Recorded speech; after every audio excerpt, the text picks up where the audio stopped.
the floor over to Jenny Arena. Thank you so much, Adam. As Adam said, I'm Jenny Arena with Heritage Preservation, and we're so glad so many of you are interested in learning more about the Conservation Assessment Program. But before we get onto the topic, let me just do a quick introduction to the online community for those of you who are joining us for the first time. So the Connecting to Collections online community was originally created in cooperation with the American Association for State and Local History and with funding from the Institute of Museum and Library Services. It is moderated by Heritage Preservation, and Learning Times produces both the website and the webinars. The goal of the online community has always been to have smaller museums, libraries, archives, and historical societies quickly locate reliable preservation resources and also to network with their colleagues. To help you do that, we've compiled an extensive list of online resources that have been vetted and are trusted. They're broken up by topics on the online community, and you'll see those resources filed under the topics menu on the website. We also host regular webinars and now online courses this year, and those are also all archived under Webinar Archives on the top of the website. So make sure to check that out, and this webinar will also be filed under there as well as soon as the recording is available. So that was just a quick introduction. And I'm going to go ahead and introduce our speakers today. We have on board with us Teresa Martinez, who is the Conservation Assessment Program Director, and Melanie Zucker, who is the CAP Program Assistant. And they're going to share with you guys some information about the program, and they're also on board to answer any questions that you have about the program. And before I go ahead and hand things completely over to them, we wanted to ask you guys a quick question of just where you heard about CAP. And let me go ahead and enlarge this, if you wouldn't mind. And hopefully all those results are showing up on your screen. If you wouldn't mind clicking one. So where did you get information about CAP that prompted you to come to this webinar? There we go. So a few sources, online community, but mostly it looks like from a colleague, which is really interesting to see. All right. I'm going to move this out of the way. Thank you, guys. As Adam said, if you have any questions throughout this whole webinar, please feel free to post them in the chat box. And before our time is up, we'll try to get to them. Teresa, I'm going to go ahead and pass things over to you. Thank you. Thanks so much, Jenny. I am Teresa Martinez. I'm the Director of the Conservation Assessment Program, and we're just going to be giving you guys an overview of the program, the application process, and answer any questions that you all might have. Many of you might be aware that the application season for 2014 has been delayed significantly, but we have good news. The application is going to go live on our website tomorrow. So it will be available Wednesday, December 11th, starting at 9 a.m. So this ended up being really good timing for this webinar. So CAP has been around since 1990. So we have been around for going on 24 years now. And CAP, for those of you who may not be as familiar with it, is a program that helps small to mid-sized museums improve the care of the ways in which they're caring for their collections. This includes all types of collections, not just historic objects, but we have natural history museums, we have art museums, we have zoos, aquariums, botanical gardens. So if you have living collections, we can get those assessed as well. So CAP assessments include a 2-day site visit. You're going to get to work with a professional conservator who will look at everything that impacts your collections. And then after the site visit, they spend 3 days writing a comprehensive report for you that will give you prioritized recommendations that will help you improve your collection's care. And those prioritized recommendations are really great for going on to do targeted fundraising, applying for grants, that sort of thing, because a lot of granting organizations, foundations, and even private donors like to see that you've had an outside expert come in to look at your collection. Also, if you happen to have historic structures that are 50 years old or older, you can also get a second assessor to look at all of your historic structures. You could have a historic preservation architect come in and help you kind of figure out how best to be caring for your building and how to kind of mesh the care of your collections with the care of your historic structures. So for 2014, here's an idea of what our timeline is going to be looking like. As I mentioned, we're going to be releasing the 2014 application tomorrow, and it will be open until February 14th, 2014. So I know it's right before the holidays. You might be a little swamped right now, but don't worry. You have all of January and half of February to work on the application as well. CAP does have limited funding, so we do recommend that museums try to submit their application as early as possible in order to increase their chances of being funded, because we always receive more applications than we are able to fund. So after the February 14th deadline, we are hoping to be able to make awards as soon as there's a federal budget. We are funded through the Institute of Museum and Library Services, so we are unfortunately kind of we have to go along with what the federal budget does. So once there's an actual federal budget for 2014, we'll be able to get museums started on the 14 program. We're hoping February or March. In either way, in the spring, museums who have been admitted to the program will receive a site questionnaire self-study that you fill out that kind of helps not only your museum, but also gives your assessor a good idea of what collections care currently looks like at your institution. It's really great because it really helps everyone at the museum kind of sit down and look at what's the current state of our collection. What are we currently doing? It's really useful for the institution and gives your assessor an idea of what to expect, kind of where you guys are at the current point. Also, during this time, you'll be selecting an assessor. Assessors are not assigned to you. The museum does get a lot of say in what assessor you work with. We have a whole database of CAP assessors, over 400 at this point, all over the country, in almost every state.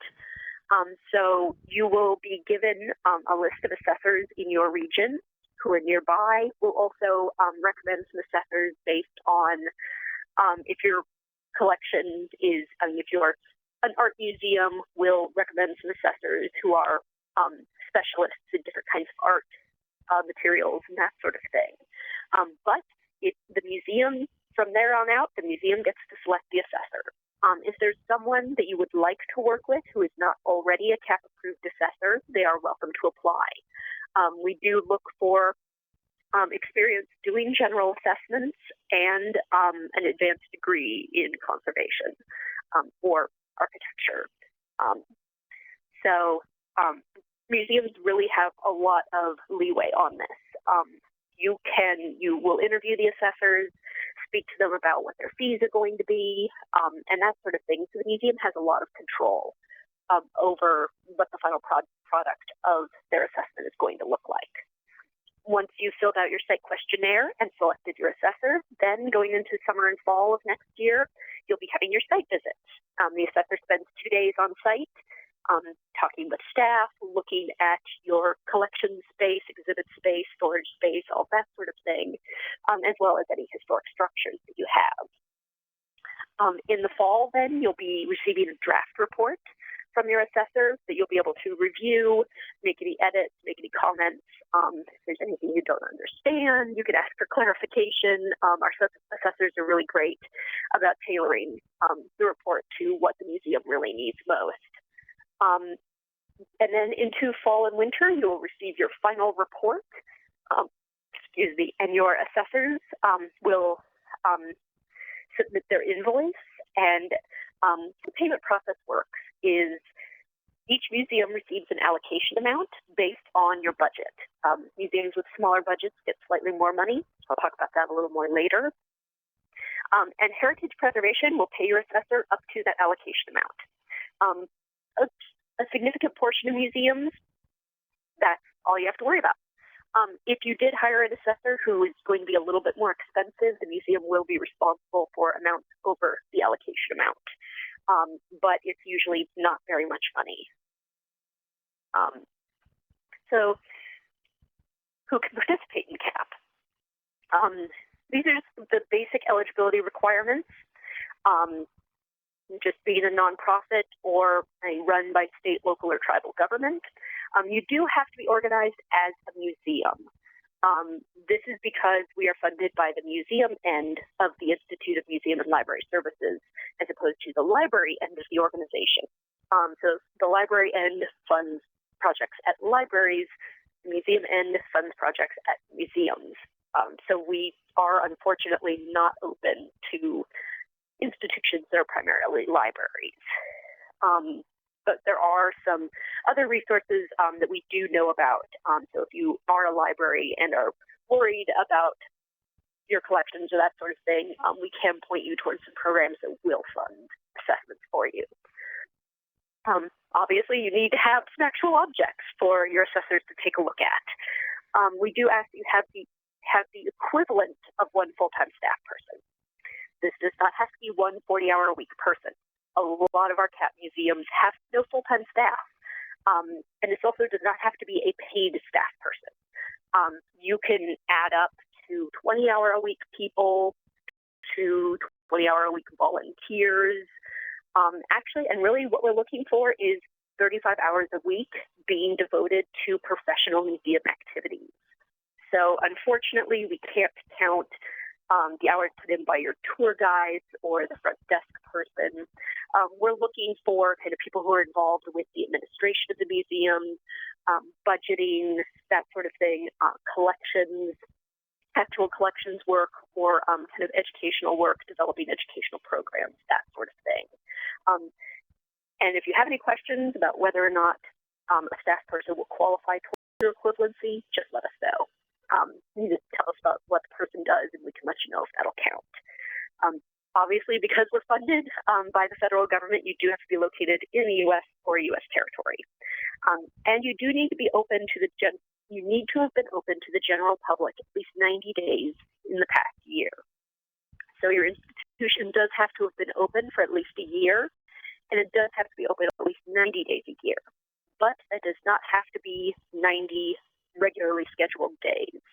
That can be if you're maybe only open, say, Saturday and Sunday, but you also are open by appointment, if you have a guest book or a guest log where people can sign in when they come in for special appointments or whatever, those can count.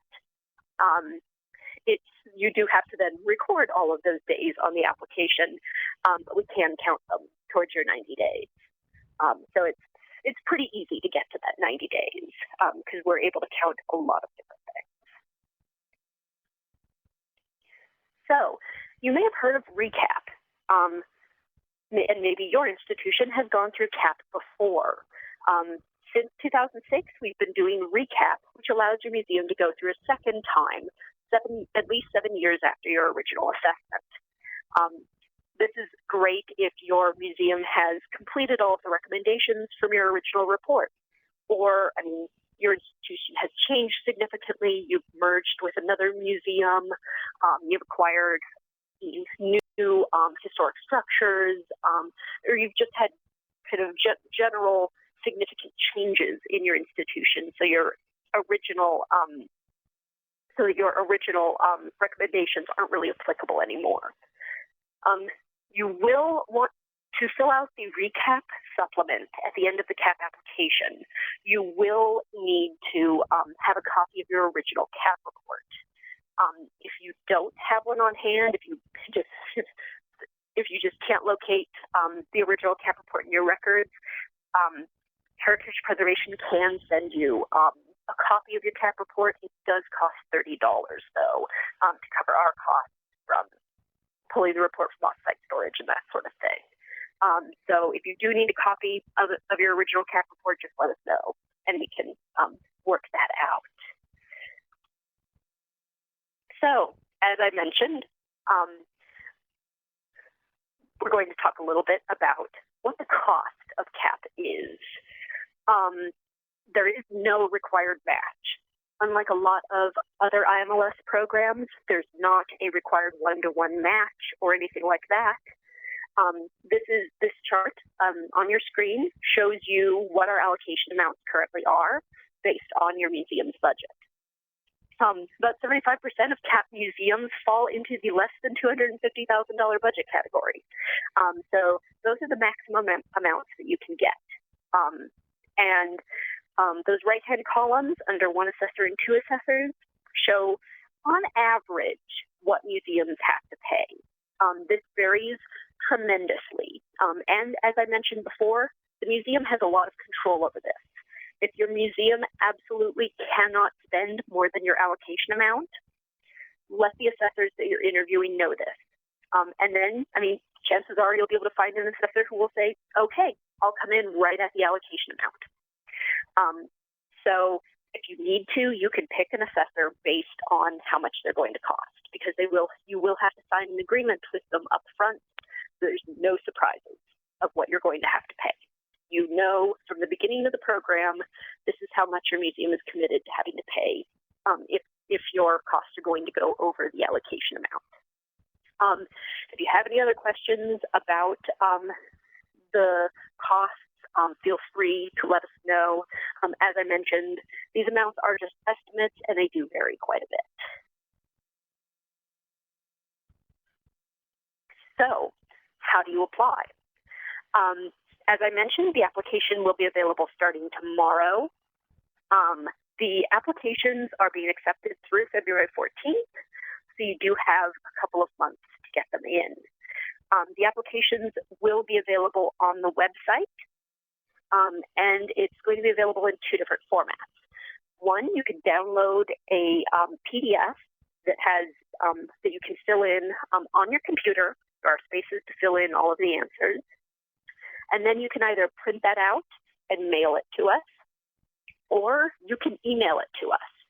This is new for this year. In the past, we have not accepted email submissions, but for 2014, we are accepting emails of the CAP application. There is also a fully online version that you can access at cap.heritagepreservation.org. There will also be links to the online application from the regular CAP website. And this online application, one thing to be aware of, if you do have more than about 5 or 10 historic structures, you probably should not use the online application because it gets a little problematic if you have more than about 7 or 8 structures, just to be aware for your facilities section. Make sure to fill out all of the applicable supplements. There is a supplement for zoos and aquariums, and there's a supplement for arboretums and botanical gardens. So if your institution falls into any of those categories, do make sure to fill out the supplement. There is also a recap supplement. If your museum has gone through CAP before, we can make sure to fill that out. If you're not sure if your institution has gone through CAP before, just contact myself or Melanie, and we can look you up. We have a full database of all museums who've ever been through CAP, so we can definitely let you know if you're not sure. One thing to be careful about is to make sure that whoever you list as your project contact on your application, their email address and phone number are accurate and are going to be checked regularly, because if the CAP staff has any questions, we will email or call the project contact. So if we need any additional information on your application, or if we have any questions about it, that's the person we're going to contact. So make sure that you have a good email address and phone number in there for them. So now we're going to transition a little bit into why do you apply for CAP. Melanie is going to talk a little bit about what museums have been able to do after the program. And right in here we have just a little note that we had gotten from the North Manchester Historical Society in Indiana, who went through CAP a couple of years ago. And there's also a picture of one of the CAP site visits with the assessors taking a look at the collections and how they're being stored and exhibited and that sort of thing. So I will pause for a moment. I can take any questions that you might have, and then I can pass it over to Melanie for kind of what museums are able to do after CAP. Sure, yeah, Teresa. It doesn't look like there are any questions just yet, but for folks who are signed on, feel free to type any questions you have in that chat box, and we'll make sure we get to them by the time we finish this webinar. Sorry. So Melanie, it sounds like we are ready to hear about what CAP museums have done. Fantastic. Thank you so much. So we wanted to take a little bit of a step back and talk about what you can do with your CAP report. Starting in 2006, we started sending out outcome-based evaluations to figure out what institutions were doing with the information that we were giving them. And we found some very promising things. All of these numbers are self-reported, so they're not completely comprehensive.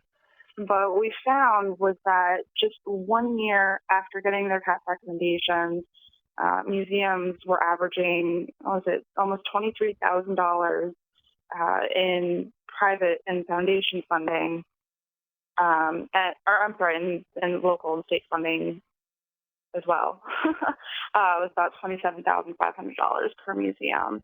So we believe institutions are also going for larger federal grants, which unfortunately have longer time frames, so it's harder for us to gauge how quickly they're able to achieve that. But we also found that internal funding for collections care went up 112% over when the museum went through the numbers that they reported to us before they went through the program. So what we found was that the CAP report was generating a lot of discussion amongst staff members and board members about proper collections care, and that museums were using these reports to generate interest amongst the community and to help people get invested in preserving these artifacts. So we had a couple of museums that got back to us with some stories of things that they've done as a result of their CAP. The University of Pittsburgh University Art Gallery went through very recently, just in 2013. And so what they decided to do was put on an exhibit called Rediscover, the Collection Revealed. And they included paintings from the storage area that were displayed next to properly preserved pieces to show a before and after effect. And so they were hoping to generate awareness of conservation efforts within the institution and to show what they were doing as stewards of these collections in order to preserve them better. So we also heard back from the Adams Museum House in Deadwood, South Dakota, and they actually went through recap as well. So they went through in 1998 and 2006. And so it was really nice to hear back from them because we were actually able to find that the further out they were, the better the results, I suppose, that they were able to accomplish. One of their short-term goals was that they had identified the need to create a disaster preparedness response and recovery plan. And so they hired a conservator to assist with that, and they had updated it on a regular basis. And then in 2002, the entire city, the landmark district that the museum was located in, the neighboring towns, they were all evacuated as a result of an out-of-control forest fire. Thankfully, all the buildings survived just fine, but then there were mudslides, flooding that followed as a result of that, and so it was just a big disaster all around. And it was a wake-up call for the museum, and they realized that they needed to do a lot more than just writing down the disaster plan, that they needed to be more proactive with training. So they spoke with other organizations in the area, and they all got together to put on training workshops for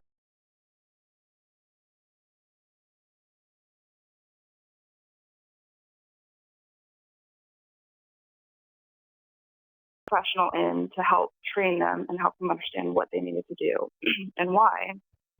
And then they also told us that in 2009, they got an IMLS grant to purchase Past Perfect collections management software. And so they're working on renovating one of their former manufacturing buildings to house the collections and using Past Perfect to keep track of everything. So the CAP report can also be very useful in the AAM accreditation process. The process looks for museums to meet many standards of collection stewardship, including having a strategic plan in place for the use and development of collections, having an appropriate amount of staff and a sufficient level of professional education to conduct responsible collections management, and having regular assessments of the collection needs. The steps towards achieving those goals are frequently included in CAP assessment recommendations. And through careful and thorough implementation of the CAP recommendations, many small and mid-sized museums have found themselves better prepared for the accreditation process. And so that was another thing that we had found. And then even in the most recent issue of capabilities, we looked at the Oklahoma City Zoo. And they had a building as part of the WA works back in the 30s, and they had it on the zoo site, and they had no idea what to do with it. And so after going through CAP, they decided to turn it into a museum that showed the physical changes that the zoo had gone through over the years, so that people who'd been going to it their entire lives could look back and all the changes that had gone on there. So a lot of what we're finding are these long-term generating discussions with the community about what the museums are going through.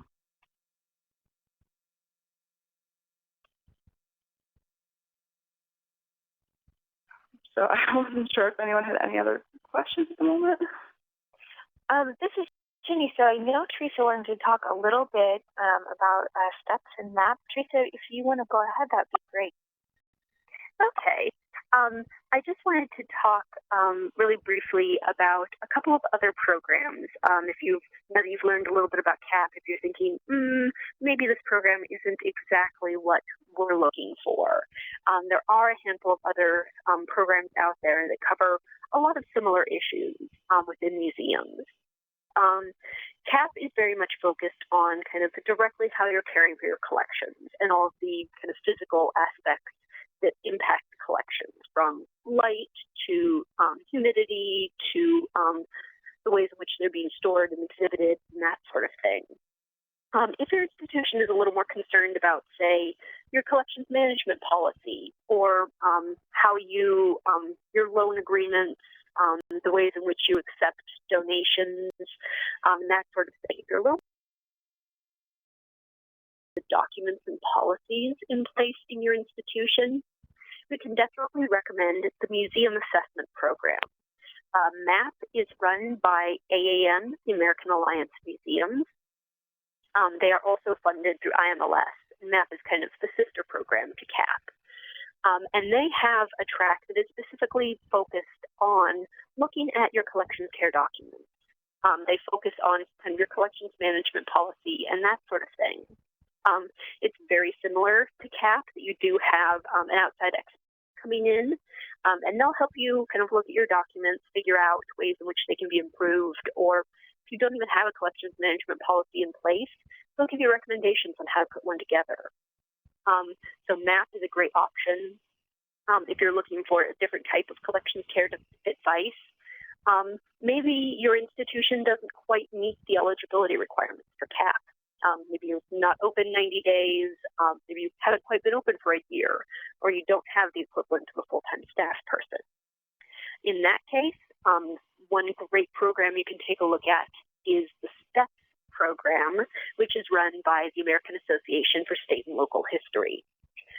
That's a great kind of self-study program. You get a whole big book of kind of different, it offers a lot of information, a lot of advice on kind of the basic management and running of your museum. And it's a great way to kind of get everyone at your institution together and looking at how you're running things at your museum. So that's through the American Association for State and Local History. Now, CAP is a general assessment of your entire collection. But what if you maybe are particularly concerned about the textiles in your collection? If there's a specific part of your collection that you would like to have assessed, unfortunately, CAP can't do that, but there's a couple of other options out there. Melanie mentioned the Preservation Assistance Grants through the National Endowment for the Humanities. Those are open. Those are much more flexible. You basically propose your own project. It's not as limited as CAP is, so you can propose to do an assessment of just part of your collection. PAG is also great if you're a library. PAG is open to any humanities collection, so it doesn't have to be at a museum. It could even be, I know that they've had kind of county archives and that sort of thing go through. So it's a really flexible program. Maybe your institution is too big to be assessed in 2 days. Maybe your collections are too extensive. There's too many different sites where they're stored, or something like that. The great alternative in that case is the Museums for America program, which is run and funded directly by the Institute of Museum and Library Services. Like PAG, MFA is very flexible. You propose your own project, and you can do a general assessment through them. They also accept applications for community engagement and education programs. So they're not just limited to collections care. So there's a lot of different options out there. If you want any additional information or have any questions on who to contact at those various programs, just shoot the CAP staff an email at cap@heritagepreservation.org, and we can point you in the right direction. And we're always happy to offer advice. Even if CAP isn't the right program for your museum, we can point you in the right direction probably. So there's a lot of options out there and available to institutions.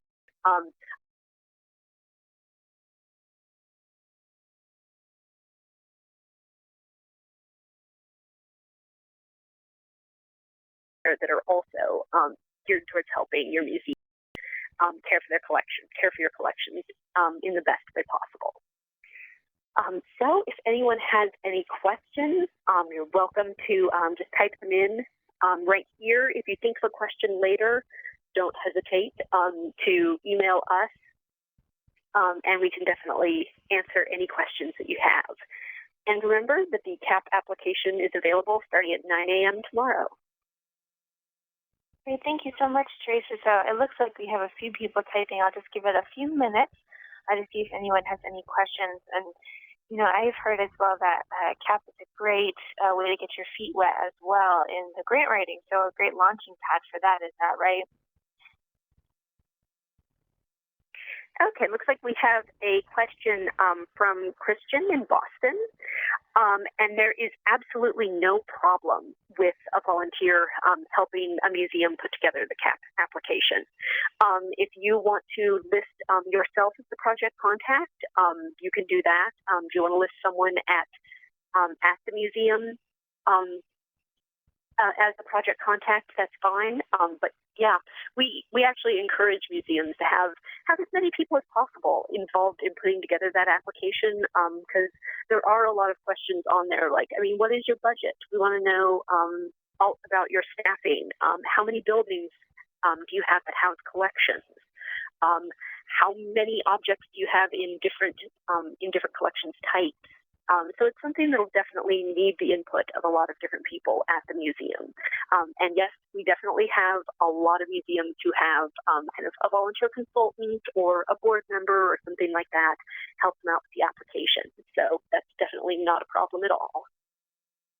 And Teresa, hopefully you didn't already say this and I just completely missed it, but how long should people anticipate taking to fill out this application?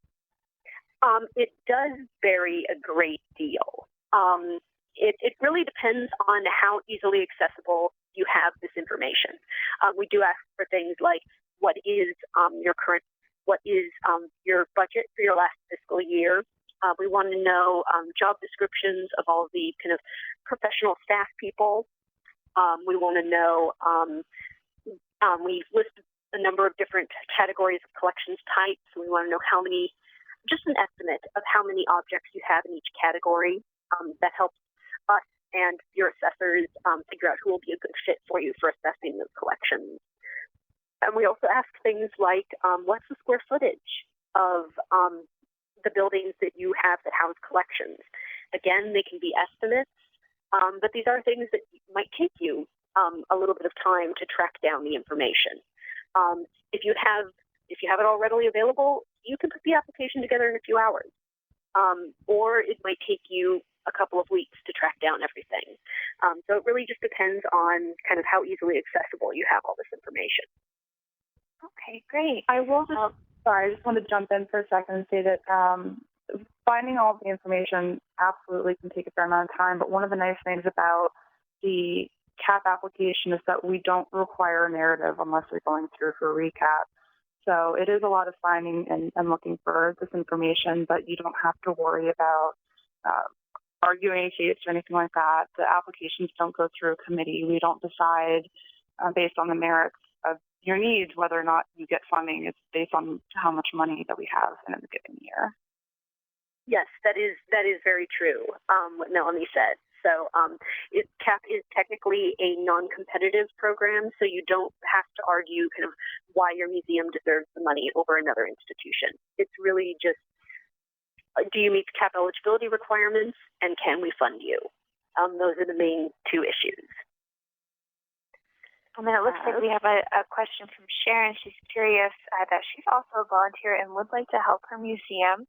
No paid employees, officers, and other volunteers have probably never heard about any of these assessments. Do you think STEPS would be the best solution? Generally, STEPS is kind of a good. STEPS is definitely AASLH, the American Association for State and Local History, designed STEPS to be kind of a first step on the road to things like, CAP and MAP, and eventually, accreditation through AAM and that sort of thing. So STEPS is a self-study, so it does kind of require a lot more kind of motivation on the part of the institutional staff. STEPS, unlike MAP and CAP, doesn't have staff who will be checking up on you, doesn't really have deadlines. So it can be easy to kind of shove it to the back burner if other things come up, but it is a really good kind of first step. It is really good for institutions, like I said, who don't meet the CAP eligibility requirements. If you're really kind of trying to take the first baby steps towards professionalization, towards best practices and that sort of thing, STEPS is a really great option. Okay, it looks like that is all the questions that we have. I'm going to go ahead and pull over an evaluation for this webinar. If you guys don't mind filling it out, we'd love to hear back from you. And again, if you do have any questions after this, or you have questions as you're working on the grant applications, as always, feel free to email cap@heritagepreservation.org, and they will be there to help you. This is our last webinar for this year, so thank you all so much for joining us, and thank you for joining us throughout the whole year. It's been a busy year. We appreciated having you and having you participate in all these activities. And Teresa and Melanie, thank you so much. Thank you, Jenny, for hosting this. And thank you to Learning Times for providing all the technical support. Yes, thank you. All right, everyone, have a fantastic afternoon. Stay warm and stay safe. Take care.